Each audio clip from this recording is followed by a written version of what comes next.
las ideas, los debates, las reflexiones que hay alrededor de lo que ocurre en nuestro país. Ruta Crítica, para quienes no nos conocen a fondo, quienes ya nos conocen saben de qué hablamos. Ruta Crítica es un colectivo de ciudadanos, de personas que nos integramos en su momento cuando empezó ya este gobierno y comenzaron las medidas de retaliación con el despido de editorialistas del diario El Telégrafo, por ejemplo, y además a otras personas, personalidades del sector público que habían trabajado durante el gobierno de Rafael Correa.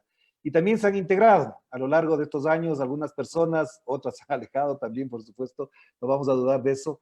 Y para quienes además nos persiguen, buscándonos la quinta pata, buscando de dónde sacamos la plata, les queremos comentar, les queremos conversar que nosotros no recibimos un solo centavo, al contrario, tenemos deudas pendientes, nos financiamos con el aporte de nuestros compañeros, a veces con mucho más énfasis en determinados eventos y a veces, por supuesto, con el solo aporte de su contribución intelectual en los artículos que publicamos en la página web de Ruta Crítica.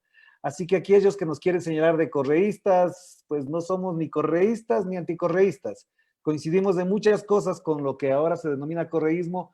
Hay críticas también al respecto. Aquí ha habido compañeros y compañeras que han hecho sus señalamientos a las posturas, a las propuestas e incluso a las actuaciones de ciertas personas y del correísmo, para llamarlo así, pero por supuesto somos un colectivo que intenta reflexionar sobre la actualidad, poner algún argumento en medio de la polémica y de la polarización. Eso es Ruta Crítica, por supuesto están invitados los jóvenes, las mujeres, los hombres, dentro y fuera de este país, que han participado y que nos han escrito. Les agradecemos muchísimo por escribirnos, por participar con nosotros.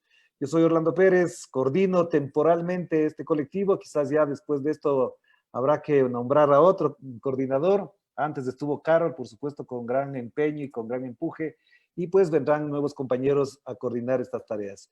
Y hoy queremos invitarles a dialogar, a conversar sobre lo que significa esta nueva etapa del programa electoral ecuatoriano, que como siempre nos adelantamos un poco, a pesar de las dificultades de la pandemia, ya estamos en plena campaña electoral. De hecho, hay un candidato multimillonario que ya pone publicidad en todas partes y además los medios aupan con sus cuentas para la publicidad anticipada de ese candidato multimillonario. Van a participar con nosotros. Ustedes les conocen a David Chávez, él fue director de la Escuela de Sociología de la Universidad Central, uno de nuestros articulistas, una de las personas que más atención recibe de algunos medios de comunicación, no de todos, por supuesto, pero con su pensamiento, con su visión y su enfoque sobre la realidad, nos invita a reflexionar desde otros ángulos y desde otras perspectivas. Y también está con nosotros Carol Murillo, estimada amiga, compañera de muchas lides y de muchas tareas, y ustedes le conocen, socióloga, académica también, y por supuesto con su visión, con su mirada sobre la realidad, en particular el énfasis que le ha puesto al tratamiento mediático de nuestra realidad, ha dado mucho que hablar y también ha generado la polémica que corresponde. Les cuento de qué va este foro. Vamos a tener alrededor de una hora y pico, hora y cuarto más o menos estaríamos conectados aquí. Carol Murillo y David tendrán 15 minutos. Empezaríamos con David para que en 15 minutos nos dé alguna reflexión, nos informe o más bien nos enfoque en esto que le hemos titulado a modo de provocación, ¿por qué tantos chimbadores? Es una palabra muy ecuatoriana, quizás fuera de este país no se va a entender, pero son aquellos personajes que entran no precisamente para ganar, sino para fastidiar a veces, para beneficiar a alguien y no a sí mismo, y también para adquirir cierto prestigio y algún posicionamiento mediático. Así que de eso va este foro. Empezaríamos con David Chávez, 15 minutos, le esperamos después a Carol para que le haga alguna pregunta, si tiene alguna duda de su intervención, y después Carol hará uso de sus 15 minutos. Preguntas, comentarios en la página de Facebook que ustedes están observando esta transmisión, la tendremos con amigos y amigos que colaboran en este momento, nos transmitirán y les transmitiremos a nuestros panelistas las preguntas que hagan falta. Así que siendo las 19 de la noche con 8 minutos, le damos paso a David. Bienvenido, David, qué gusto tenerte acá. Orlando, muchísimas gracias. Un enorme gusto estar en este primer panel electoral de Ruta Crítica y un gustazo compartir con la Carol el espacio. Creo que no habíamos estado juntos hace rato en algún espacio. Creo que ese es otro plus para vender este foro de hoy día. Y bien, creo que además como pintan las elecciones van a dar para hablar de largo en estos foros, así que harán de invitar las próximas veces que sea necesario para discutir todo lo que vaya ocurriendo, porque creo que va a ser una campaña y más que una campaña, un periodo político muy, muy complejo de aquí hasta febrero. Creo que va a estar lleno de muchísimos altos y bajos, de muchísimas sorpresas y cosas así que ya en estas par de semanas de candidaturas hemos tenido muchos eventos súbitos, inesperados, y creo que ese va a ser el tono de la campaña, además que va a ser una campaña muy agresiva, muy hostil, entonces creo que va a haber mucho de qué hablar, digamos. Bien, entonces, lo que yo quiero proponer hoy noche aquí a ustedes, compas, y a quienes nos oyen, a quienes nos ven, es, es una reflexión un poco más global de cómo llegamos a este momento político y tratar de ver algunos elementos que me parece que son, voy a organizar, digamos, en la segunda parte, la discusión sobre algunos elementos que creo que son ciertos mitos sobre la elección actual, ¿no? Mitos que suelen propagar algunos colegas académicos y algunos colegas consultores políticos, y que me parece que a veces son como una especie de llave en mano para cualquier situación política. Y tengo mis dudas porque creo que la situación política actual es bastante particular como para aplicar esos conceptos abstractos generales que suelen usar desde cierta ciencia política un poco superficial o desde cierto tipo de consultoría política. Bien, entonces, digamos, yendo al grano, empezando por lo de qué es lo que provocó esto, de cómo podemos catalogar lo que ha ocurrido entre 2017, cuando la Revolución Ciudadana lograba derrotar a la derecha, a pesar de que la Revolución Ciudadana estaba a ese momento en su peor momento político y la derecha estaba en su mejor momento político, y sin embargo logró derrotarla. Y a la vuelta de 4 años estamos en un escenario en donde pareciera que, no, bueno, no pareciera, sino que así ocurrió, pero eso no existió y lo que ocurrió es que ganó la derecha, pues como si hubiera ganado la derecha y hubiera gobernado la derecha estos 4 años, ¿no? Primero creo que hay que subrayar mucho eso, ¿no? Porque están, tanto las derechas ahora como las falsas izquierdas están intentando posicionarse, incluso que es ridículo, pero que tiene algunos seguidores, de que Moreno es Correa y de que son 14 años de lo mismo y ese tipo de tonterías. Hay que ser enfáticos en que en 2017 terminó el proyecto de la Revolución Ciudadana. Terminó abruptamente mediante este viraje, esta estrategia que se aplicó para que una parte de Alianza País y con Moreno a la cabeza decidan aliarse a la oposición y decidan llevar a la oposición al gobierno y decidan hacer un gobierno de la oposición. Entonces ahí, esa es una primera idea que quisiera dejar sentada, ¿no? El gobierno de Moreno ha sido el gobierno de la que fue la oposición, lo que yo he llamado en otros espacios la coalición anticorreísta, que estuvo en la oposición durante los 10 años de Correa y que cuando Moreno llega al poder se une a este sector y los lleva al gobierno, ¿no? Entonces me parece que ese es un elemento fundamental. Se meten por la alcantarilla y a medianoche a controlar un gobierno cuando no habían ganado las elecciones. Es importante, sobre todo porque, lo voy a decir de paso porque estaba tenía eso, digamos, metido todo el día. Uno de los bufones de esa corte oligárquica que se metió por la alcantarilla y a la medianoche al poder sin haber ganado las elecciones, ahora se burlaba diciendo que Correa quiere meterse por la ventana a las elecciones. Me pareció tan ridículo, o sea, uno de los propagandistas de esos grupos que habiendo perdido las elecciones se metieron haciendo esos malos chistes, porque además de ese bufoncito se volvió de derecha y no solo perdió la decencia política, sino el humor también. Pero bueno, volvamos sobre lo otro. A ver, entonces, ¿cómo entender lo que ocurrió en estos años? El problema es que el gobierno, o sea, esta nueva coalición, la coalición anticorreísta en el poder, necesitaba hacer algo que era minar la hegemonía que el proyecto de Correa había tenido, es decir, el correísmo había tenido. Y eso significó lo que ya sabemos todos: dinamitar toda la institucionalidad política, romper con todo el orden institucional, tomarse todas las instituciones de manera abrupta, grotesca, burda, para empezar a manipularlas a su antojo. Y bueno, todo lo que sabemos, particularmente con el Consejo de Participación Ciudadana. Entonces, ¿cuál es el problema? Es que no, lo que provocaron no fue solo una crisis política, o sea, fue en el sentido de unos grupos de poder que perdieron cierta legitimidad. Provocaron una crisis de todo el orden político, como se suele decir en cierto lenguaje, una crisis hegemónica, en donde todo el sistema político colapsó. Y esto ya para ir respondiendo un poco la pregunta, ¿no? O sea, ¿por qué asoman tantos chimbadores? Es precisamente porque con el colapso del orden político se abre el espacio, la política se vuelve un baratillo de ofertas en donde entra sobre todo cualquier demagogo. O sea, basta ver las propuestas que hacen la mayor parte de los candidatos y es producto de que las coordenadas del mapa político, del sistema político, se deshicieron, se hicieron añicos en estos años. Y eso supuso además un colapso inclusive del sentido de la política en general, ¿no? Este desprestigio, yo creo que esa es una de las cosas que, no sé si consciente o inconscientemente, pero este gobierno lo logró como ningún otro. El desprestigio de la política fue muy, muy acelerado. O sea, es decir, a esta situación llegamos, antes en la situación del precorreísmo, llamémosla así, llegamos en más o menos 15, 20 años de un progresivo proceso de desprestigio de la política y de pérdida de credibilidad del sistema político.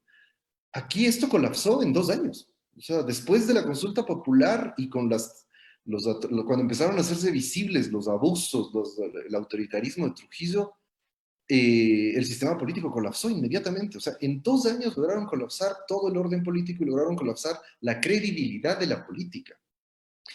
Entonces es una crisis muy profunda, como digo, puede catalogarse, como se dice en cierto lenguaje como una crisis hegemónica, es decir, tenemos gobernando, más allá de la figura de Moreno y demás, a un pacto de élites políticas y económicas que no tienen legitimidad política, y ahí me parece, no han tenido en estos 3 años legitimidad política. Y ahí es donde está uno de los problemas centrales de lo que ha ocurrido en estos 3 años.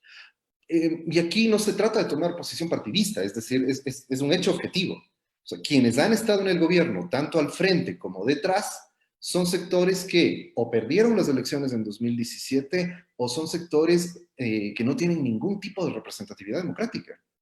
Hago el paneo rápido. ¿Qué representatividad democrática tiene Gustavo Larrea? ¿Qué representatividad democrática tiene la señora Adún y el señor Bueno, que son los que maquinan cosas ahí con Moreno, o atrás de Moreno? ¿Qué legitimidad tiene Richard Martínez, por ejemplo, en el Ministerio de Finanzas? Y bueno, los ejemplos abundan. Es decir, uno puede ver en cualquier lugar y no tienen legitimidad democrática, y ahí está el problema. Es un problema de origen, y estoy hablando desde la lógica liberal. Es un problema básico de origen democrático de quien tiene la representación política. A propósito de las elecciones, ¿cuál es la legitimidad de Luis Verde Soto? La de la Junta Cívica de Guayaquil y el Partido Social Cristiano. O sea, es decir, que no han ganado una sola elección para que el señor esté ahí.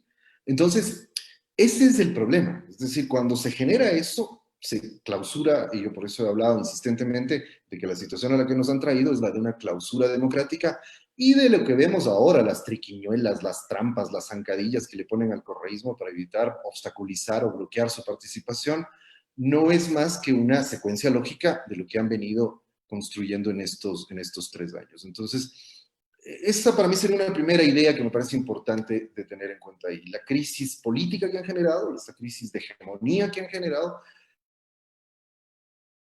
que es lo que se ha dicho de la crisis económica, además, ¿no? Fue además una crisis inducida, una crisis provocada deliberadamente para forzar una transición y para quitarle hegemonía al correísmo. Pero es importante también un balance objetivo. Evidentemente en estos años el correísmo perdió hegemonía, es decir, si uno toma la consulta popular, los datos de encuestas y etcétera, el punto de arranque es bueno, pero evidencia esa pérdida de la hegemonía, esa pérdida de la legitimidad en la sociedad civil, digamos, ¿no? El correísmo sigue siendo una fuerza política muy importante, pero indudablemente fue golpeado por este juego, que además fue una especie de estrategia de tierra arrasada política para poder arrasar en medio al correísmo. Era la única vía que tenían. Yo creo que no tenían otra vía. O sea, la única vía para poder echarse abajo un proyecto que había tenido tanta legitimidad democrática y que había logrado construir una hegemonía tan estable, era echar abajo todo el edificio. Es decir, no era solo sacarle del departamento a ese vecino que no querían tener ahí, sino que el único modo de sacarlo de ahí era echar abajo todo el edificio, y eso es lo que hicieron. Bien, entonces con eso paso a esto de cuáles me parecen que a partir de ahí son los mitos que se han venido, además que muchos se han venido cayendo, ¿no? Que se han dicho sobre estas elecciones. El primero que me parece fundamental es aquel de que sobre todo a partir de octubre en ciertos análisis se volvió como muy significativo. Yo siempre tuve mis dudas y creo que de alguna manera no me equivoqué tanto, digamos, porque es este mito de que la división de la sociedad entre correísmo y anticorreísmo había desaparecido y que ya no era importante y que, sobre todo en el levantamiento de octubre, esto superó esa división. a la vuelta del tiempo nos damos cuenta de que eso no es así. O sea, el panorama electoral muestra como su división fundamental, la división entre correísmo y anticorreísmo. ¿Por qué me parece que, digamos, o qué me parece que está detrás de estas ideas que son un poco más del deseo de tratar de superar esa división? Es porque no se lee la profundidad de lo que ha significado esa división en la sociedad ecuatoriana. Porque no es una división política, o sea, no es una división de un actor político y otro, un partido y otro que se disputan ciertos espacios de poder y ya. Esa ha sido, yo al menos señalaría dos, creo que podrían haber más características, pero ha sido una división que tiene dos dimensiones fundamentales. La primera es que es una división entre proyectos de sociedad, entre modelos de sociedad, de economía, etcétera. Es decir, no es solo el partido, no es una diferencia como la de Nebot y Lazo, digamos, ¿no? Donde pueden insultarse entre ellos, pueden decir, le puede decir Nebot que es falseta, no sé qué, a Guillermo Lazo, qué sé yo. No es de ese tipo de división. No era por eso, es decir, siempre esta mirada superficial, por ejemplo, es la que se va a creer que inicialmente el viraje que daba Moreno era un viraje de estilo, como se dijo, ¿no? Un cambio de estilo. Creo que quienes mirábamos con algo más de suspicacia lo que estaba ocurriendo, creo que ahí nos incluiría a nosotros tres, sabíamos desde el principio que eso no era solo una disputa entre compadres, un cambio de estilo, era un viraje total del modelo político y económico del correísmo. Es decir, si ustedes se ponen más finos, esta es inclusive una confrontación entre dos visiones del mundo. En el mundo contemporáneo, con las impurezas del caso, pero es esa eclosión que luego del fin de las ideologías y todo eso que se decía en algún momento, ha adquirido la forma del enfrentamiento entre izquierdas y derechas. En el caso ecuatoriano, si uno piensa en el mundo real, no en los mundos ideales ni nada, en la política real, ¿cuál es el enfrentamiento entre izquierdas y derechas? Es el enfrentamiento entre correísmo y anticorreísmo. Y ese es el segundo punto que me parece importante. Es decir, ahí hay un enfrentamiento que está ligado a unas identidades políticas que no tienen que ver con una visión intelectual, ni mucho menos, ni de la identidad política, ni de la ideología. Son identidades políticas prácticas, que la gente en su mundo más inmediato va construyendo de acuerdo a ciertos referentes con los cuales se alinea o no. Y eso evidencia lo que el correísmo provocó por estas razones, es decir, politizó muy fuertemente a la sociedad. Y el fenómeno correísta, yo no creo ni siquiera que era un proyecto de Correa y su gente politizar la sociedad, sino que por el carácter que tuvo ese proyecto, terminó politizando en esto que se llama la polarización, o lo que se dice que es la polarización. Pero yo creo que más bien ahí esto es positivo en el sentido de que mucha de la gente se politizó, hacia uno o hacia otro lado. O sea, gente era indiferente frente a la política, de pronto se dejó llevar por la idea de que el correísmo era estalinismo, el comunismo, una televisión, qué sé yo, y se adscribió a la derecha. Y gente que en cambio encontró que ahí había una identidad, una recuperación del sentido de patria, por ejemplo, una cosa tan básica como esa, una recuperación de la dignidad nacional, por ejemplo, y que siente que eso le genera cierto sentimiento de soberanía, de rechazo al imperialismo, por ejemplo, así muy prácticamente, y se puso hacia la izquierda. Claro, si yo voy, por eso es que oye, a veces mis amigos consultores se dejan llevar por la primera impresión. Si yo voy a hacer una encuesta y le digo a esa persona, tanto al que se puso al lado de la derecha como al lado de la izquierda, le digo, ¿usted es de derecha, usted es de izquierda? Va a decir que no. Pero en cambio, si le digo, ¿usted cree que el Estado debe ser tal cosa? O usted es correísta, o es anticorreísta, o qué piensa el correísmo, quizá la identidad política aparece con mayor claridad. A mí me parece que es más complejo eso, y eso no se ha leído bien, me parece, en distintas esferas, y por eso se ha creído que la confrontación correísmo y anticorreísmo ha sido meramente superficial. Y no es superficial, esta va a ser, como se dice en cierto lenguaje sociológico, va a ser el clivaje fundamental de la política, no solo de las elecciones, ha sido ya durante 14 años casi, y va a ser, creo yo, por mucho tiempo más, o por un buen tiempo más al menos. Y eso está ligado a un hecho, ¿por qué uno puede decir por qué? Porque estos fenómenos son los que generan semejante radicalización y semejante enraizamiento político. Es porque estos están ligados a la política de clase social, es decir, ponen en evidencia los conflictos y las desigualdades de clase que suelen estar latentes en la sociedad, pero cuando hay una política del orden, pues la que hacen los neoliberales, por ejemplo, que hablan del cambio en abstracto, que hablan parecen más que nada motivadores de autoayuda, y esos conflictos se tapan, ¿no? Y hay ciertos momentos políticos donde esos conflictos eclosionan. Eso que suelen llamar de manera despectiva populismo, suele estar ligado a esa eclosión de las desigualdades y los conflictos de clase que están latentes en la sociedad. Y por eso se vuelven tan fuertes, por eso terminan grabados en la memoria de la gente y en las ideas que la gente tiene de la política. Bien, voy porque creo que me estoy pasando ya del tiempo, pero Sí, voy creo que rápidamente. ya te pasaste unos 2 minutos. Si quieres, avanzamos para después con la pregunta que te tiene que hacer Carol para continuar. Solo te pediría 2 minutos para Sí, cerrar con otro, pero tenía otra idea más, pero voy a dejar planteado este otro que me parece mito también, que es la idea de la dispersión, y ahí haría un ajuste a mi respuesta a la pregunta del foro, ya. ¿no? Es esto de que, ¿por qué tanto chimbador? Yo creo que no son chimbadores en realidad, porque la mayoría van a disputar, va a ser una pelea muy reñida por el último lugar. Los votos se van a concentrar realmente en dos tendencias. Yo diría, en algún momento se pensaba que inclusive ahí puede entrar el movimiento indígena, pero después de lo que a mí me parece que es una pésima decisión política, que es haber puesto a Yacu Pérez al frente, el movimiento indígena queda más bien en el pelotón de cola, me parece.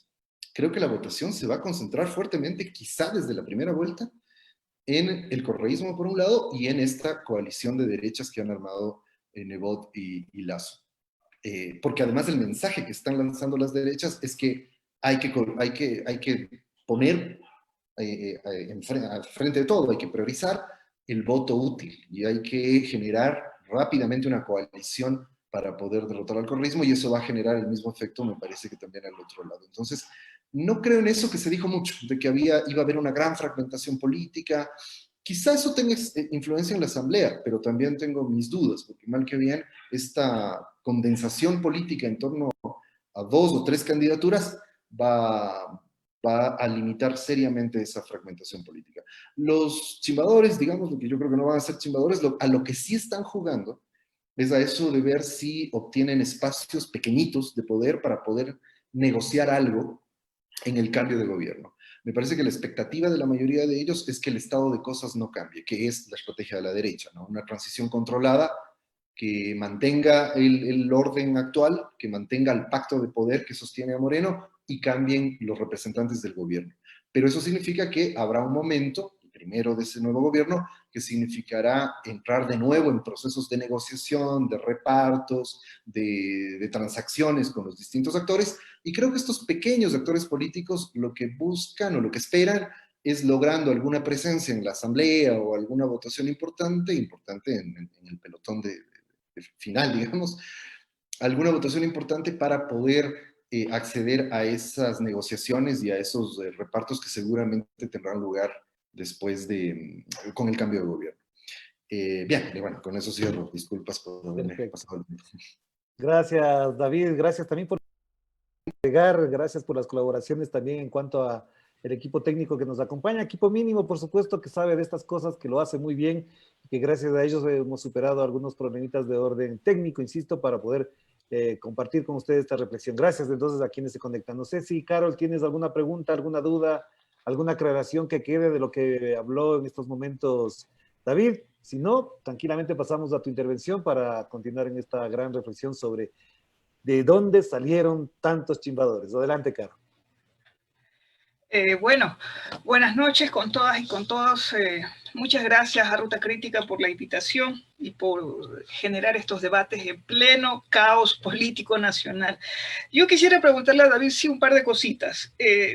¿Cómo entender eso de que llamaste que el correísmo politizó a la sociedad ecuatoriana? ¿Cómo entenderlo de una manera más didáctica para aquellos que creen que el correísmo polarizó?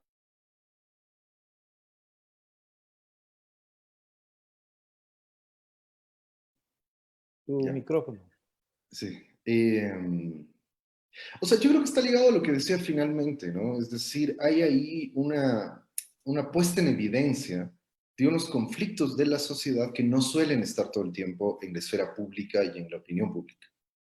Me parece que este tipo de fenómenos, no solo el correísmo, esto ha sido histórico, los que no son revolucionarios, digamos, los fenómenos revolucionarios siempre los ponen así, evidentemente, los de revolución radical, digamos, Pero estos fenómenos que están en el campo democrático, que juegan en ese orden, logran visibilizar en el propio campo de la democracia liberal y en el propio campo de la opinión pública, logran evidenciar estos conflictos que están ahí latentes. Entonces me parece que, o sea, ¿cuál es el problema? Cuando esto está tapado, la mayoría de la población que siente que vive en relaciones de desigualdad no logra ver eso que vive todos los días en la política. O sea, de pronto siente que el empresario es abusivo, le está pagando un mal sueldo. Recuerden cómo era, solo para tomar el ejemplo nuestro, ¿no? Antes del correísmo, la tercerización, por ejemplo. Las pésimas condiciones de las empleadas domésticas.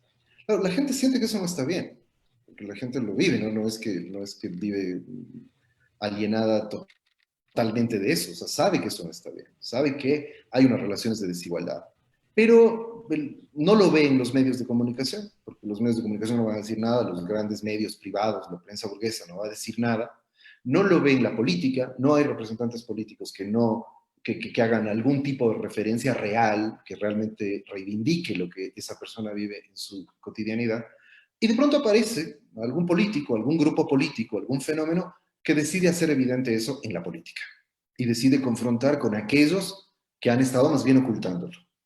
Entonces, no es que, claro, ahí la precisión que habría que hacer, en el caso del correísmo, pero insisto, esto ha ocurrido con todos los procesos progresistas, pero sobre todo en aquellos donde hubo más novedad, que creo que fueron sobre todo Venezuela, Bolivia y Ecuador. Imagínate además en Bolivia con el contenido étnico que tenía el gobierno de Evo. Entonces, esta reivindicación, de pronto aparece alguien que dice que hay que primero señalar esas desigualdades. Primero, quitar la máscara a quienes dicen que no están de ningún lado, pero en realidad sí han estado de un lado de esa relación desigual. Y entonces eso es lo que hace que se enraíce tan fuertemente, estos procesos políticos se enraícen tan fuertemente en la gente, ¿no? Este traslado a la política. Pero digo, la precisión que hay que hacer ahí es que obviamente no son estos gobiernos los que polarizan, no es que son unos locos malvados que quieren polarizar, sino que lo que hacen es construir un proyecto político que está basado en la idea de evidenciar esas desigualdades y tomar medidas, buenas, malas, eso es otra discusión, pero tomar medidas para tratar de afectar esas desigualdades. Ese es otro factor clave, ¿eh? Porque si no caemos igual en la visión que tienen algunos amigos liberales y demás colegas que creen que todo es propaganda y todo es manipulación y todo es demagogia. Otra de las ideas que hay que echar abajo es esa, o sea, en los últimos 40 años de democracia en el Ecuador no ha habido gobierno menos demagógico que el de la Revolución Ciudadana. Igual, lo digo, estoy tratando de ser no, porque ya empezarán fanáticos, no sé qué. O sea, no, o sea, haciendo una comparación. O sea, tomemos los planes de gobierno de todos los gobiernos de la época democrática y veamos quién cumplió más su plan de gobierno. A eso me refiero. Porque demagogia es, ofrezco una cosa, ofrezco que voy a gobernar por la izquierda y me uno a la derecha para destruir el país, como ha hecho el señor Moreno. Eso es demagogia, ¿no? O Lazo que dice que va a solucionar en 100 minutos y no sé qué. Eso es demagogia. Entonces me parece que ahí hay que reivindicar eso, que es del otro lado de este apoyo fuerte que se logra en ciertos sectores de la sociedad y de esta contradicción fuerte. O sea, si no habrían, a ver, ¿por qué? Lo voy a poner en estos términos. ¿Por qué la derecha y los grandes poderes de este país prácticamente se ríen y los toman como amigos a los de la falsa izquierda? ¿Por qué no son una amenaza? Porque han hecho muy poco para cambiar el país realmente. Entonces, ¿por qué el correísmo se les vuelve una amenaza pero inmanejable? Es porque, claro, la otra clave de esa polarización y sobre todo el respaldo en los sectores populares, en ciertas clases medias, etcétera, proviene de las acciones de los gobiernos. O sea, no es solo el discurso y no es solo la reivindicación simbólica de esos sectores, es además medidas que favorecen, que la gente siente que se identifica, que esperó por años, que nunca tuvo.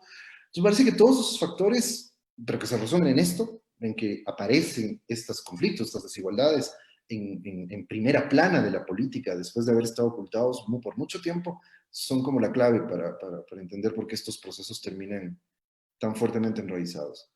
O sea, de hecho, yo, solo permítanme concluir con una última idea. Si en el caso ecuatoriano mismo, usando esta categoría que a mí no me gusta para nada, la de populismo, pero si comparamos el correísmo con los otros populismos que ha tenido la historia del Ecuador, ninguno enraizó tan fuerte en la sociedad y marcó tan fuertemente la política como el correísmo. Y eso es precisamente por su gran diferencia con esos otros procesos, que no estaban ligados necesariamente a llevar adelante un proyecto nacional, sino que eran demagógicos y demás, ¿no? Eso. Carol, ¿con eso te responde completamente o si no pasamos a tu intervención? Tu micrófono, por favor, Carol, que no te estamos escuchando. Gracias, okay, sí. Gracias. Sí, yo creo que al final podríamos armar un foro para un ping-pong sobre nuestras respectivas participaciones y sobre lo que la gente que nos está viendo por Facebook Live puedan hacer. Bueno, cuando vi el título de este panel, ¿por qué hay tantos chimbadores? Yo no sabía bien de dónde venía la palabra chimbador. Y cuál fue mi sorpresa de que solo se la utiliza en dos partes. Viene del quichua de Ecuador, solo se lo utiliza en el Ecuador y en el Perú. Del quichua ecuatoriano, que significa, la palabra es chimbana, que significa pasar, atravesar, y del quichua del Perú, que significa chimpay, cruzar el río. En Ecuador significa dicho de un candidato que no pretende su triunfo en una campaña electoral, sino en impedir el triunfo de otro candidato. Y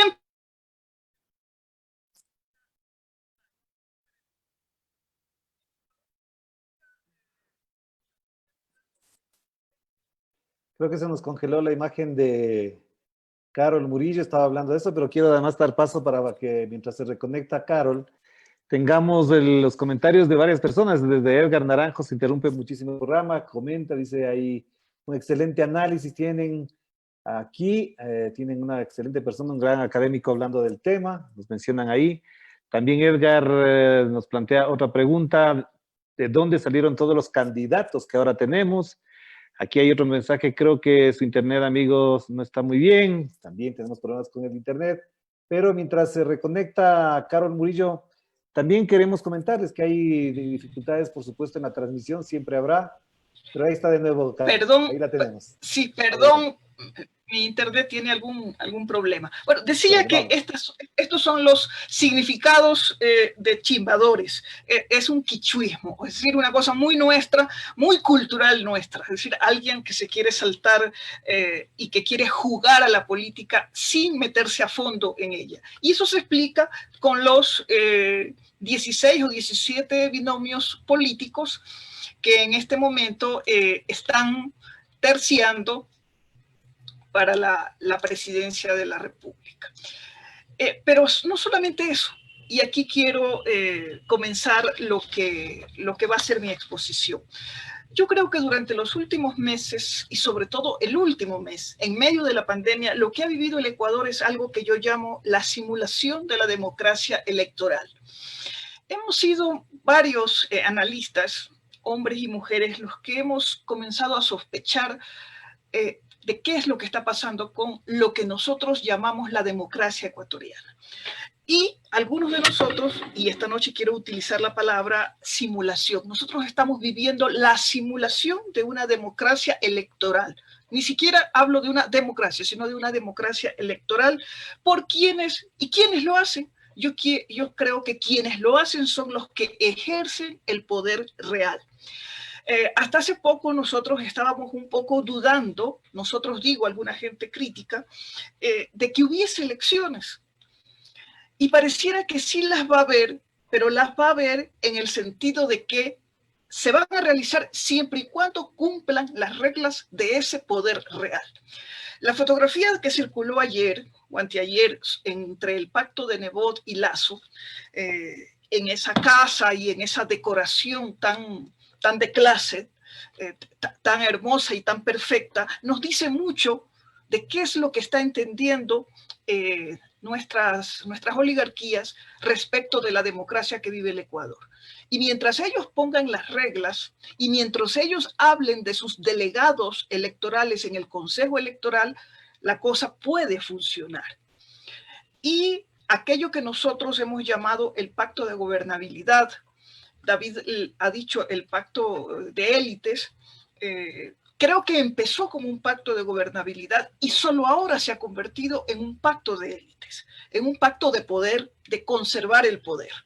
Y uno de los candidatos, podría decir chimbadores de esta contienda, que es Isidro Romero, ayer dijo una cosa interesante y que nosotros deberíamos tomarla como consigna. El pacto de ayer, firmado en la casa del señor José Nebot, implica el pacto de la continuidad de Moreno. Es decir, otra gente dice, si elegimos a Lasso, estamos reeligiendo a Lenín Moreno. Y no hay peor cosa más espeluznante que pensar en la reelección de Moreno a través de un representante de la verdadera élite, porque todos sabemos que el señor Moreno no es representante absolutamente ni siquiera de la portería de la casa de uno de estos grandes oligarcas. Entonces, esta simulación creo que se va concretando en la realidad en ese pacto. Y ese pacto es el que estaban esperando todo el pelotón de chimbadores que están tras la línea electoral. Y este pelotón de chimbadores además necesitan de ese pacto para pactar las migajas que de ese pacto van a salir, porque nadie me va a decir, y lo digo desde la visión de la sociología política, es que nadie va a decir que todos ellos están aspirando realmente a ganar las elecciones. Algunos analistas dicen que ellos están allí primero para llenar su currículum de ex candidatos presidenciales, otros dicen que están allí para negociar puestos, negociar cosas, otros más avesados dicen están allí para ganar espacios en la Asamblea Nacional y pensando en que se puede cogobernar desde la Asamblea, cosa que hemos visto precisamente en el gobierno de Moreno. Han cogobernado a través de distintas figuras, del reparto, desde la figura del reparto, de la traición, etcétera, etcétera. Y eso lo hemos visto en los últimos días, desgraciadamente, cómo gobernaron en la pandemia, durante la pandemia, y siguen cogobernando. Entonces, fíjense ustedes, este pelotón de chimbadores está haciendo una especie de negocio dentro de esta simulación de democracia electoral. Y esta simulación tiene que ver cómo se han constituido los binomios y cómo la gente comienza, como nunca en el Ecuador, a burlarse de los binomios. Son binomios que sirven como en una especie de balanza para comenzar a ver quiénes son los pesos pesados de la contienda.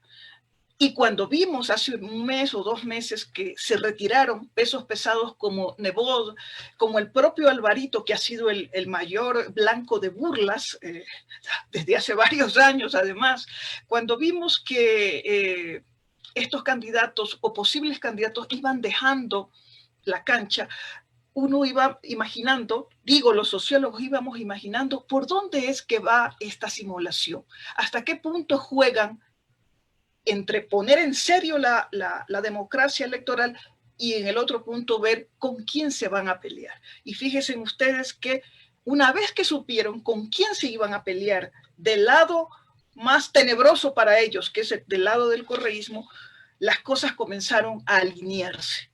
Y en los últimos días, la inscripción de las candidaturas, de las precandidaturas, mejor dicho, comenzó a aclarar el panorama.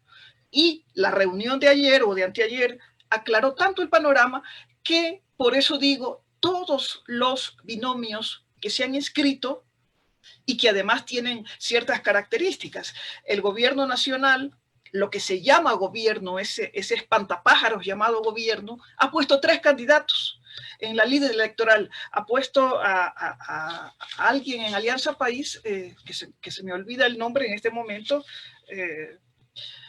ha puesto al señor Gustavo Larrea y ha puesto Jimena Peña, a Jimena Peña. Gracias, Orlando. Jimena Peña por Alianza País, Gustavo Larrea por Democracia Sí, y el señor Velasco por Construye, el otrora partido o movimiento Ruptura de los 25. Primera vez que vemos este fenómeno, un gobierno pone a 3 ni siquiera alfiles, vamos a decir peones, para jugar en esa mesa de juego. Y luego vemos los otros, pero cuando raspamos un poquito, cuando sacamos el cocolón de esta olla de grillos, nos damos cuenta de que todos son casi candidatos del gobierno, y sobre todo los del pacto de la élite de ayer. Repito, cuando Isidro Romero dice estos sujetos, tanto Lasso como Nebot, simplemente van a ser el continuismo de Moreno, lo que estamos viendo es que también han sido parte del cogobierno y también han sido parte de lo que ya en serio, y ya no como simulación electoral, sino como análisis, algunos sociólogos llamamos ¿qué se juega aquí si no es una cultura política débil, frágil, la cultura política del ecuatoriano que a veces no está tras bastidores, que simplemente vemos el show que se presenta delante de todos los espectadores. ¿Por qué quiero decir esto? Primero porque en realidad el país, después de 100 años de cultura política o de práctica política, no ha tenido la construcción de partidos políticos que representen orgánicamente ideologías, doctrinas, etcétera. Simplemente son unas especies, yo les he llamado, por aquí escribí algo, una especie de sucursales de poderes económicos, sucursales de poderes de empresas, de industrias, de bancos, que compiten electoralmente para ver quién administra temporalmente el Estado. Pero esa administración temporal no solo significa administración, significa hegemonía política y hegemonía económica. Y daría la impresión de que en los últimos tiempos lo que se ha puesto en duda es, y sobre todo durante y después del correísmo, es cómo perdieron la hegemonía política y económica los viejos grupos de poder que hoy día se han unido para pelear otra vez esa hegemonía, pero directamente, no a través de recaderos como Moreno.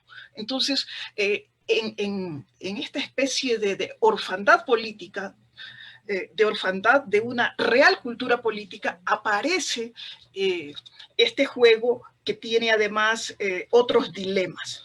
Y esos otros dilemas es quién puede representar mejor esa hegemonía que perdimos, dicen ellos, que perdimos durante la década de Correa y que durante estos 4 o 3 años de Moreno han intentado recuperar de las formas más ilegítimas y más ilegales posibles, y que sabemos que eso empezó cuando el Trujillato comenzó a ejercer el poder incluso por encima del habitante de Carón del Este.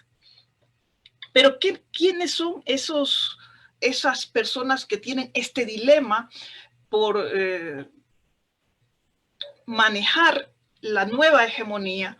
Porque si vemos el pacto, lo que vemos es que están negociando una nueva hegemonía, que seguirá en disputa si ganan las elecciones, pero que en este momento ese dilema tiene que ver con las cosas clásicas del capitalismo periférico, que son entre aquellos que son los capitalistas productivos, agroexportadores, industriales, exportadores, importadores, etcétera, y aquellos que representan la banca, que vulgarmente se los conoce como los especuladores del capital. Esos banqueros, prestamistas, chulqueros, como lo quiera llamar la imaginación popular, y que precisamente son esos que hacen dinero del dinero, no del trabajo. Que esa es una cosa muy importante entenderla en un momento en que el candidato a quien más le tienen miedo, que es el candidato del correísmo, el economista Andrés Arauz, ha puesto sobre la mesa una discusión verdaderamente económica de lo que está pasando en el Ecuador, y que es, como les decía, a quien va dirigido el pelotón de fusilamiento de los chimbadores. Dicho esto, no sé cuánto tiempo tenga, pero dicho esto, quiero caminar hacia un pequeño sendero. Todo esto se va a resolver en 3, digamos así, patas de una mesa. los medios de comunicación, que como todos sabemos son los sostenedores ideológicos de estos pactos de gobernabilidad, este pacto de élites y de este pelotón de fusilamiento, son los medios, los representantes económicos y los representantes políticos. Es decir, medios, economía y política vuelven a ser las patas de una mesa que van a sostener la posibilidad de que este grupo o este pacto entre Lasso y Nebot puedan alcanzar las elecciones y puedan ganarlas y al mismo tiempo puedan sacar del camino a la única fuerza que ha puesto en muchísimas décadas en cuestión la continuidad de un orden. En el siglo XX nosotros los sociólogos de izquierda le llamábamos un orden liberal. En cambio, hoy lo que está en juego es el orden neoliberal de la sociedad y de la economía ecuatoriana. Entonces, cuando vemos nuevamente al pelotón de fusilamiento de los chimbadores, digo, ellos lo que quieren es mantener, profundizar y ganar migajas de ese orden neoliberal, y el otro lado quiere un orden que nosotros, para ser muy didácticos y no tan densamente sociológico, hemos llamado un orden progresista, un orden que incluso puede caer en aquello que los extremistas llaman el reformismo y que podríamos discutir luego. Entonces, allí se encuentra, según mi punto de vista, nuestro destino social, nuestro destino como sociedad en estos momentos. Allí se encuentra el debate más profundo que implican todo este pelotón de chimbadores y lo que se juega. Lo que se juega está en esa sala de la casa de José Nebot. Y afuera, en los alrededores, se encuentran todos estos candidatos que ya veremos si a partir del 17 de septiembre o 18 de septiembre de verdad se inscriben.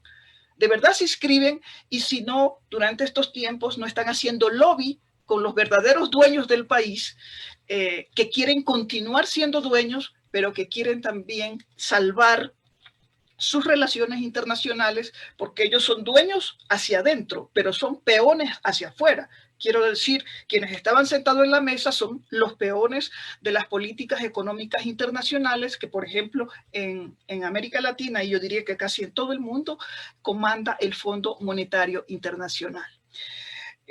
Para terminar, quiero decir que otra vez, y esto del marxismo, de lo cual me siento orgullosa, es que sí, esta polarización, este pelotón de fusilamiento del capitalismo, que son todos estos chimbadores, han puesto sobre la mesa una lucha de clases.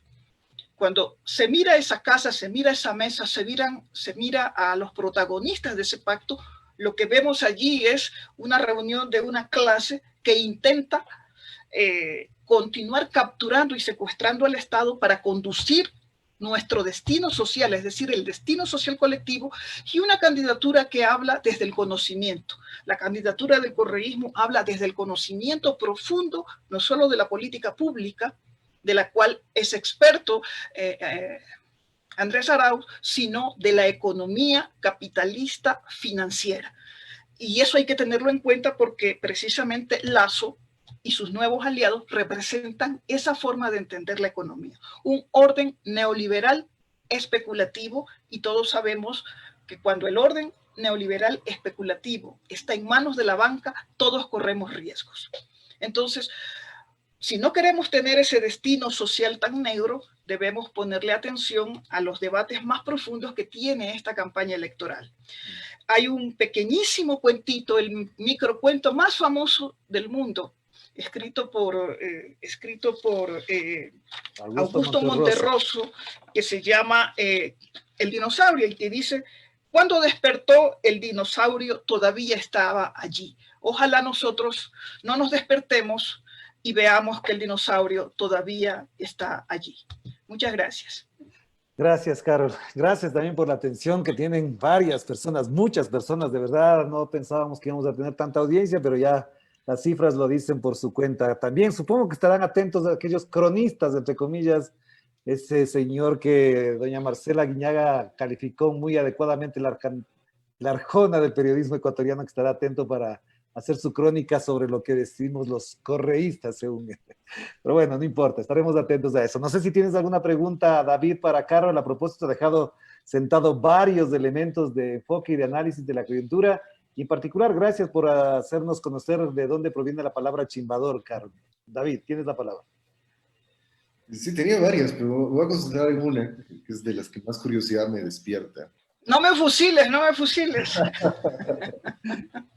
No, es como ves esto que, a ver, a mí me llama mucho la atención y supongo que a varias gente. Es que al final de cuentas el Partido Social Cristiano tiene un rol subordinado en la Alianza de la Derecha. Pareciera ceder en todo. ¿Cómo miras eso? O sea, ¿qué crees que está pasando con el Partido Social Cristiano? Algunos han dicho que es solo una jugada hábil para quedarse tras bastidores como siempre. Yo tengo la impresión de que no se limita solo a eso, pero bueno, me gustaría mucho saber qué opinas sobre el rol que ha tenido en esta alianza el Partido Social Cristiano. Este rol subordinado, o al menos a primera vista. Bueno, creo que es una pregunta compleja, pero puedo ensayar una respuesta. Mira, desde que Nebot anunció su salida de la arena política, su salida ruidosa de la arena política, uno creía que él tenía una gran jugada diferente. Pero parece que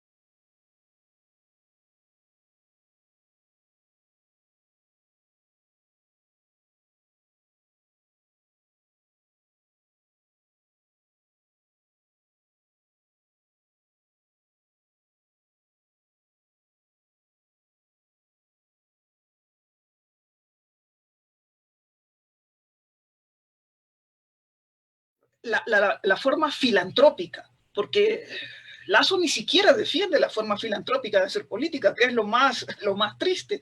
Ni siquiera es el de la dádiva, sino es del arranchón, es del prestamista que si no le pagas te quita la casa, que si no le pagas te desaparece, ¿no? Pero creo que Nebot entiende que su estirpe política, en la forma en la cual ha sido escenificada hasta el día de hoy, cumple un rol de subordinación, no porque él quiera, sino porque creo que la historia lo lleva a eso. Pero eso no significa que no vaya a tener un papel protagónico. Yo Carol, creo que tenemos un problemita, sí. Parece que en Facebook al menos no nos están escuchando. Tengo varios mensajes que nos dicen que no se está escuchando. Si es que hay aquí nos están atendiendo, me imagino que lo estarán... Sí, vamos a hacer una corte nada más para verificar el audio y enseguida lo estamos conectando. Si me avisan, por favor, para garantizar que se nos esté escuchando, por supuesto que inmediatamente nos conectaremos. No sé si me avisan, por favor, con este mensaje. Se nos puede ir la audiencia que teníamos a propósito de lo que estaba diciendo. Sí, ahí está. Volvió el audio, ahí estamos. Lo escuchamos entonces, Carol. Decía, no sé desde qué parte no se escuchó, pero decía que el papel de Nebot y su papel histórico dentro del peso oligárquico tiene que ver con otro momento histórico del propio capitalismo, y que figuras como Nebot, que han representado cierta tradición de comprensión y práctica del capitalismo criollo, del capitalismo periférico, en este momento cede paso a ese capitalismo que representa Lasso, que representa la ficción más mágica, vamos a decirlo así, puedo explicar después qué significa eso, más mágica de lo que significa el capital del bancario. Ok, no sé si tienes... David. No te escuchamos ahora a ti. A ver. ¿Hay algo de tiempo? O sea, sí, una muy rapidita. Sí, tenemos tiempo todavía, tenemos tiempo, sí. Es fácil respuesta, pero es de rápida formulación. coincidiendo con esto, que de alguna manera es un lugar común en la academia, esto del débil régimen de partidos que hemos tenido históricamente, que vos señalabas. Pero ahí aparece una pregunta central: ¿cómo se explica la revolución ciudadana en ese débil régimen de partidos? Lo que fue Alianza País y lo que ahora es la revolución ciudadana, con toda la complejidad. O sea, muy rápidamente, sé que es una pregunta complicadísima, pero vos, ¿cómo ves el que de pronto haya aparecido un movimiento con la fuerza que tuvo y sigue teniendo a pesar de las dificultades, ¿no? Mira, cada cierto tiempo en los ciclos históricos, y yo creo que el Ecuador no está por fuera de ningún ciclo histórico, los tiene propios y los conecta. Fíjate que el progresismo, vamos a decirlo así, en el cual se inscribe el correísmo, fue una tendencia regional. Yo creo que la primera etapa del neoliberalismo, que fue los 70, los 80 y los 90, tuvieron primero se inscribieron y se enraizaron en las sociedades latinoamericanas de una manera dictatorial, de una manera autoritaria. Después pasaron por la etapa de las democracias, o sea, comenzamos a vivir desde los 80 hasta principios del año 2000, democracias neoliberales. Esas democracias neoliberales se agotaron. En el Ecuador se agotaron en el momento en el que el feriado bancario, en cuando aparece precisamente este fin de la historia del capitalismo del trabajo, vamos a decirlo así, y el comienzo de este capitalismo de la especulación.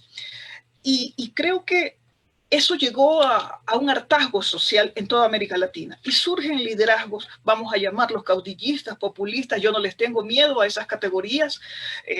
Alguien me decía, si tengo que definirme, diría que soy una populista democrática en estos momentos, pero yo creo que ese sometimiento que tuvieron las democracias al neoliberalismo agotaron ese proyecto y surgieron... agotaron ese proyecto porque además se fueron contra el eje articulador de esas sociedades, que era el Estado. Estados con limitaciones, estados que no entendían lo público, estados oligárquicos, efectivamente, pero que representaban en algo lo que la sociedad demandaba. Y estos regímenes o estos proyectos progresistas lo que hicieron es recuperar lo público, es decir, recuperar incluso la esencia del liberalismo más clásico. Ni siquiera estaban recuperando la herencia de la izquierda más radical, no, por el contrario, estaban haciendo funcionar a un tipo de, vamos a decirlo en términos papales, un capitalismo humano. Y por eso la gente entendió, la sociedad en su mayoría entendió que el Estado sirve para algo. No es el lugar donde se resuelven, no es el paraíso, pero se resuelven muchas coberturas que en este momento son importantísimas. Nadie nos va a decir en este momento, por ejemplo, la importancia que tiene la salud pública tutelada, manejada por el Estado, en una situación de pandemia, por ejemplo. La ausencia de política pública en salud ha hecho que la gente extrañe al Estado, pero no solamente que extrañe al Estado, sino que extrañe a aquellos que piensan que la política pública, si la maneja un progresista, si la maneja alguien que no tiene al orden neoliberal como su eje, como su fin, como su filosofía, pueda ser. Y eso creo que es uno de los aprendizajes del correísmo que ni siquiera los más tradicionalistas dentro de la derecha del país han entendido. Y que los de la izquierda lo entienden, pero lo esconden porque ellos no han sido capaces ni siquiera de pensar una política pública en términos de reforma para cubrir necesidades básicas de una población. Yo por ahí vería una respuesta absolutamente rápida a tu pregunta tan compleja. Bueno, entre sociólogos siempre serán las cosas mucho más complejas, con afán de broma y también por el lugar común que eso implica. Entre los periodistas es un poquito más fácil, somos bien básicos los periodistas en eso. Tengo muchas preguntas, pero tengo dos que, digamos, varias que se pueden resumir en dos. Sería el tema más adecuado. Una de ellas, entre dos personas, han planteado qué rol ha jugado en esto desde la condición de chimbadores las personalidades vinculadas a las ONGs. Me plantean esa pregunta. Y también a esa ligada también hay una pregunta que dicen que no nada se hace en este país, por ejemplo, todo el rol que juega la ministra de Gobierno sin la venia, el consentimiento y el libreto de la Embajada de los Estados Unidos. No sé cuál de los dos quisiera responder, porque sí juega un rol muy importante considerando esto a partir de los comentarios en Bolivia. Entonces sí me gustaría que cualquiera de los dos, o los dos si quieren, por supuesto, en unas respuestas cortas, tocaran este tema que también es importante en este momento en la región, en América Latina.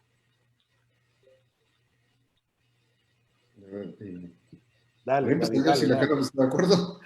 Decir rápidamente.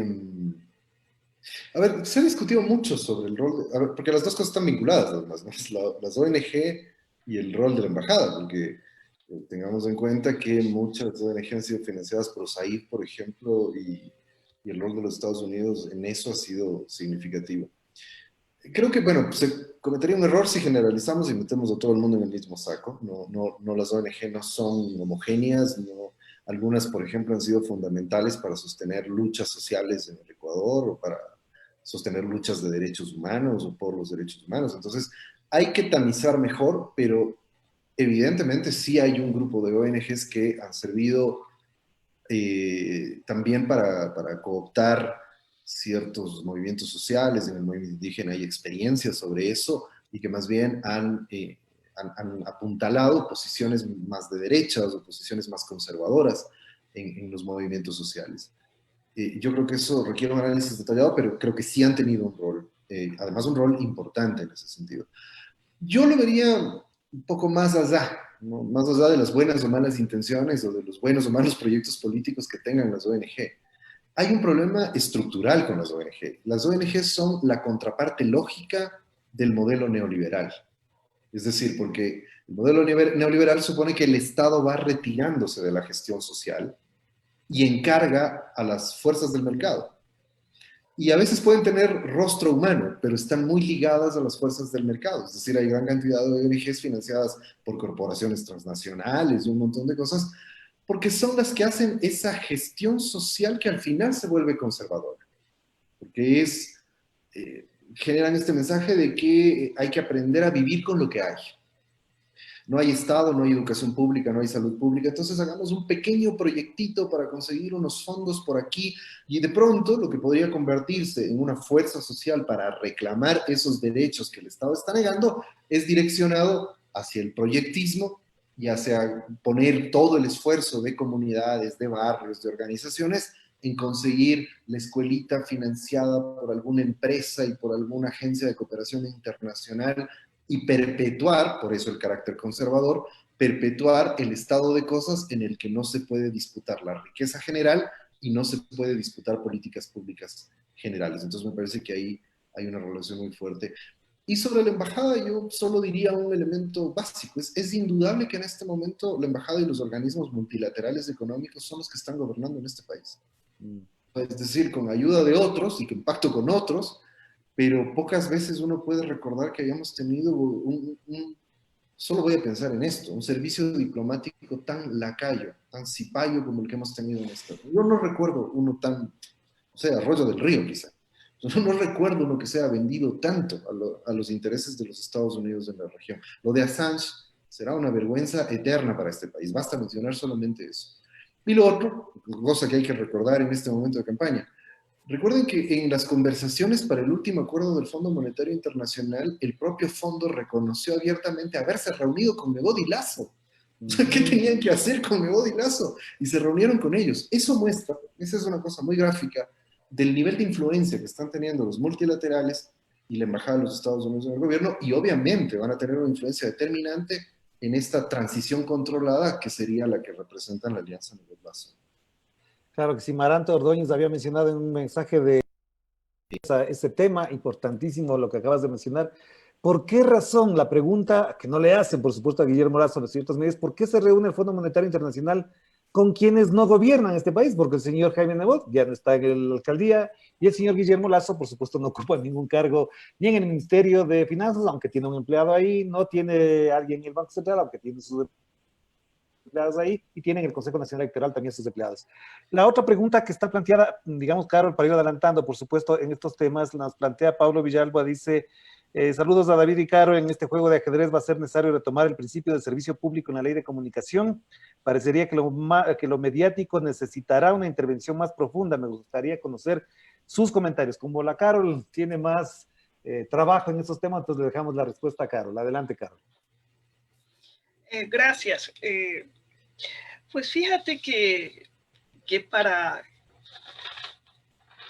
corroborar aquello que se decía en la década del correísmo, era que los medios se habían convertido en actores políticos, ¿no? En reemplazo de los partidos políticos inexistentes o en la muerte de la partidocracia. Y ahora vemos que siguen siendo esos actores políticos. Cómo durante la pandemia han escondido las verdaderas noticias de la muerte, de la política pública, de cómo el gobierno ha aplicado el recetario del Fondo Monetario Internacional, etc. Uno mira la actitud de los medios, la política concertada de los medios de comunicación privados y de lo que parecían públicos, porque una vez que estuvieron en manos del señor Moreno, pues se convirtieron en la versión 2, o el clon de Teleamazonas, el clon del Universo, el clon de ellos. Pues efectivamente nosotros tendríamos que volver a pelear como desde el principio, primero por una nueva ley de comunicación, porque le sacaron toda la carne a la ley de comunicación que había, y segundo, volver a pelear por medios públicos, un debate que fue aplacado y fue eclipsado por los medios privados una vez que se acabó el correísmo, y que desgraciadamente el morenato se encargó de desacreditar, porque no había forma de desacreditar un medio público que haciéndolo portavoz absolutamente del gobierno, cuando comenzó a justificar, por ejemplo, lo que pasó en octubre. Quisiera yo añadir algo a la respuesta anterior de David, y la quiero conectar con lo que pregunta Pablo. Fíjense que la noche del 13 de octubre, la noche que se hizo el pacto para terminar el paro y para impedir la caída de Moreno, sucedió algo muy interesante. Primero, que por primera vez en la vida, una conversación post-conflicto, después de 9 días más o menos de conflicto político y violento en las calles del país, y sobre todo en Quito, se sentaron a conversar un sector de la población, un sector legítimo de demandas sociales como es el movimiento indígena, y otro sector como el Estado, porque ni siquiera fue el gobierno. Todos sabemos que no se sentaron en esa mesa el gobierno, se sentó en esa mesa el Estado, con todas sus funciones.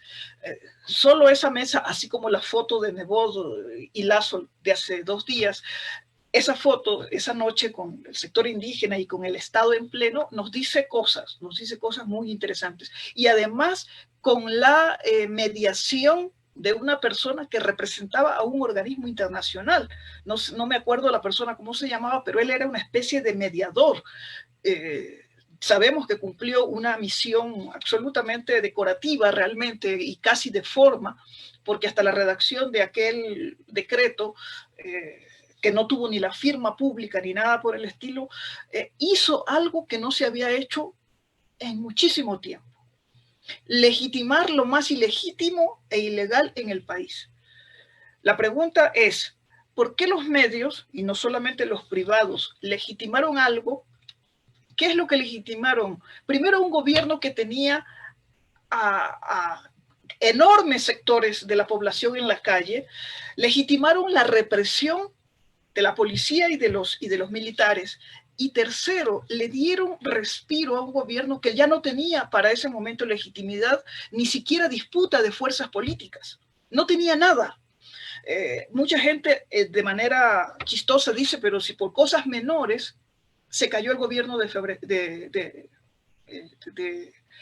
Lucio, por cosas menores se cayó el gobierno de Abdalá, y por una cosa mayor sí se cayó el gobierno de Mawad. Y sin embargo, este gobierno, sin tener legitimidad, sin tener fuerzas políticas, partidos políticos, gente que lo defienda, se sostuvo. Pues ahí la respuesta es obvia. Lo sostuvieron primero quienes los asesoran y segundo quienes lo respaldan, que es la Embajada de los Estados Unidos. No se puede entender el sostenimiento de un gobierno después de 9 días de una represión transmitida en directo, no por los medios tradicionales, sino por los medios alternativos. Entonces, te das cuenta el papel importantísimo que tienen los medios de comunicación en que la gente se informe, que la gente construya opinión pública y que la gente tenga que buscar otros espacios para conocer la realidad. Porque el miedo que se le inyectó a la gente desde los medios privados fue de tal magnitud que solamente la intervención de los medios alternativos en el lugar de los hechos, en la calle, en medio de la violencia, en medio de las barricadas que hubo en el centro histórico, no solamente por los sectores indígenas, sino por jóvenes, por mujeres, por estudiantes, por gente indignada, etcétera, pudo informarse. Sin embargo, todo eso al día de hoy ha sido escondido.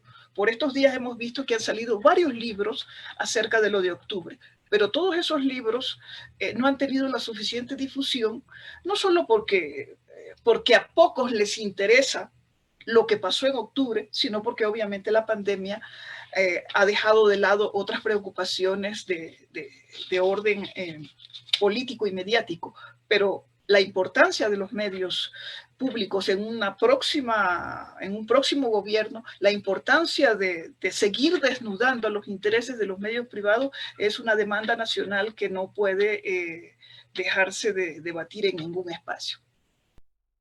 Yo estoy de acuerdo en eso y agregaría además que no solamente los medios públicos, que haya medios de prensa verdaderos, en realidad libres, independientes, profesionales, con un alto nivel de ética, con un nivel de investigación profunda, sean públicos, privados, comunitarios, es muy importante para cualquier democracia.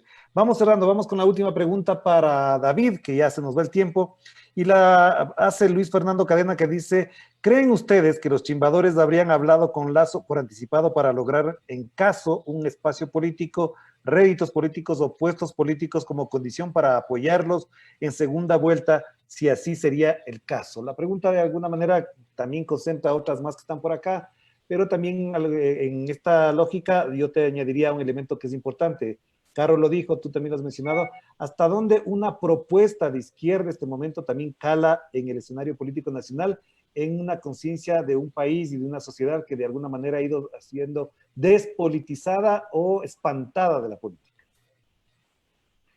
A ver, sobre qué están jugando los chimbadores, no, yo no creo que sea tan orquestado el asunto, ¿no? Es decir, no creo que ya haya acuerdos, ni mucho menos. Eso se va a ir porque así suele ser la política. A veces nos pesa un poco, y tenemos razones. En este país hemos vivido lo que hemos vivido, como va a tener mucho la teoría de la conspiración en la cabeza y de que siempre todo está muy orquestado.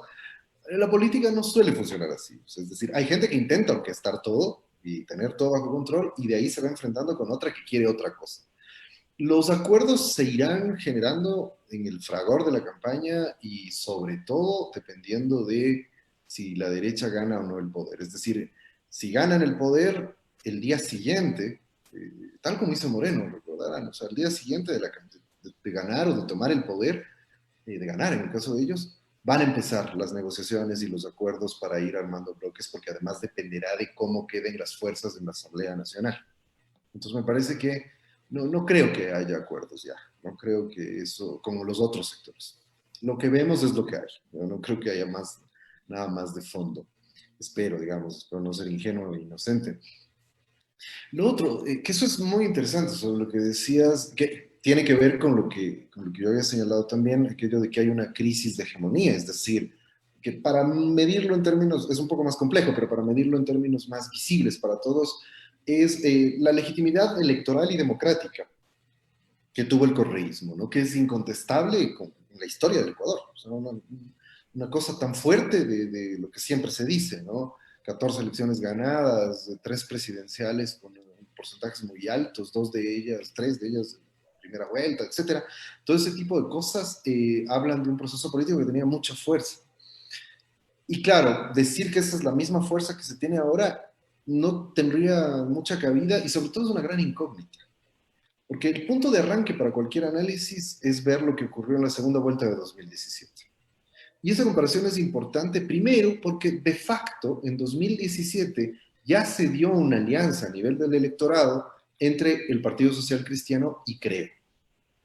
Este es otro de los mitos que a veces se suele, desde la consultoría se suele decir, no, los votos no se endosan. Sí, en un sentido abstracto sí, pero es que siempre hay que ver cada contexto. Dado el sentido de polarización política, las derechas están mucho más cerca, aunque no les guste a uno o a otro, en caso de una elección extrema, como es una segunda vuelta, donde hay que tomar posición, la derecha se va con la derecha, no se va a ir con la izquierda, no se va a ir con el voto nulo o algo parecido. Y eso es lo que ocurrió en 2017. Uno puede hacer el ejercicio. Si uno revisa los datos de la votación por provincias, hasta por cantones, uno puede ver como prácticamente es fácil inferir que la votación del Partido Social Cristiano se pasó a Creo, así, muy fácilmente. Entonces, eso significa que estamos hablando de que la derecha parte unida en esta coyuntura de 4 años con un 48%, 49% de votos. Y el correísmo parte con lo que tuvo en la consulta popular, digamos, las encuestas. Si uno suma lo que las encuestas estaban diciendo de uno y otro lado, más o menos estamos en ese punto de partida. La pregunta es, hay dos preguntas clave ahí. ¿Qué tanto el correísmo puede ampliar esa base de apoyo para poder recuperar hegemonía? Ese es el objetivo del correísmo. El correísmo, desde ese punto de partida, no tiene todavía hegemonía. Puede entrar a una segunda vuelta, pero de ahí tiene que recuperar terreno para ganar la elección. Y la otra pregunta, conectada con esta, es ¿qué tanto ha perdido su hegemonía a la derecha? ¿No?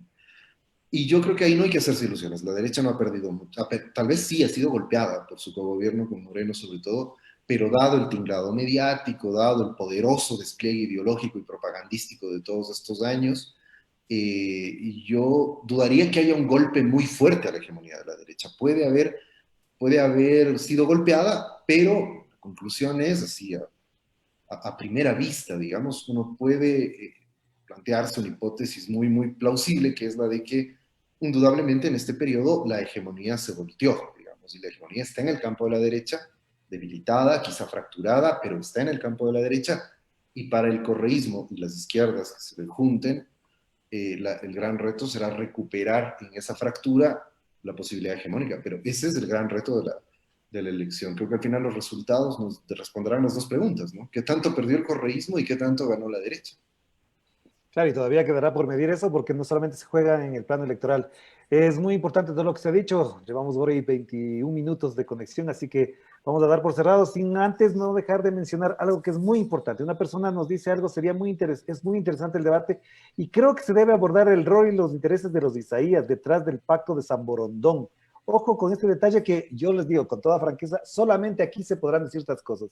Hablar de los Isaías en otros medios, en otros espacios, está vetado, pero esta persona es una amiga, además, que considero mucho por su nivel de trabajo y demás, dice, detrás del pacto de San Borondón, que tienen que, para recuperar todo lo que perdieron y se les quitó, poder económico y poder directo.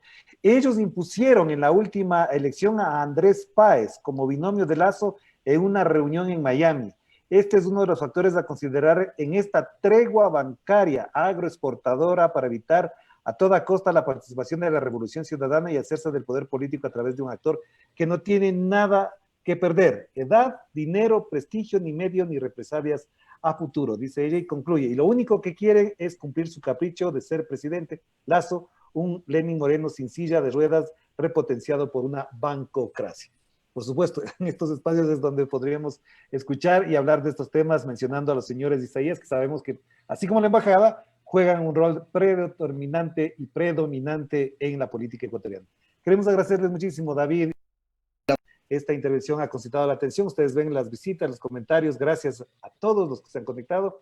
Y por supuesto, les invitamos para el próximo encuentro que tratará de algo que es fundamental. Lo propuso Carol y me parece que es muy importante tomarlo en cuenta. La dolarización. Se juega la dolarización, es un banquito con el que están sentándose y levantándose los actores políticos, o la dolarización es un tabú sobre el cual se juegan además algunos mitos en la economía ecuatoriana y en la política ecuatoriana.